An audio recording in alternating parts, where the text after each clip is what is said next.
Hello mga kalisan, alam niyo ang ginawa ko sa kanila? Pinagpalit ko yung kanilang nanay.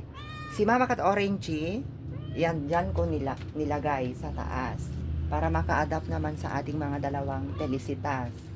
Yung si Mama Kat Pelisa naman mga kalisan ay doon sa baba sa ating mga Team Taruko.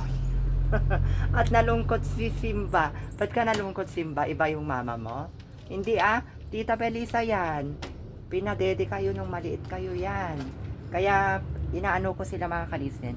Sinasanay ko silang ano, pinapasama sa kanila kasi para ma-adapt yung kanilang mga ugaling bawat isa. So ayan, ito naman kasi talaga yung may konting problema kasi mataray ito si Mama Kat Orangey. Itong si Mama Kat Pelisa, hindi yan mataray, mabait ito. Kasi nung bata ng ating mga tarukoy, pinapadede niya noon sila. Nung maliit pa sila Max, pinapadede niya si Luna, si Simba. Ayan, pinapadede niya kasi ito noon medyo masungit nung time na siya ay nag-aalaga sa kanyang anak nung maliit pa. Pero tingin ko to bata pa kasi ito noon 'di ba? Bata ka pa noon, no? Bata ka pa kasi noon. Kaya medyo mataray si Mama Kat Orangey. Ngayon diyan ka sa taas kasama si Samba at saka si Kiara. Ayan si Kiara. Ayan Kiara. Ayan yung bago mong mama, si Mama Kat Orangey na sungit.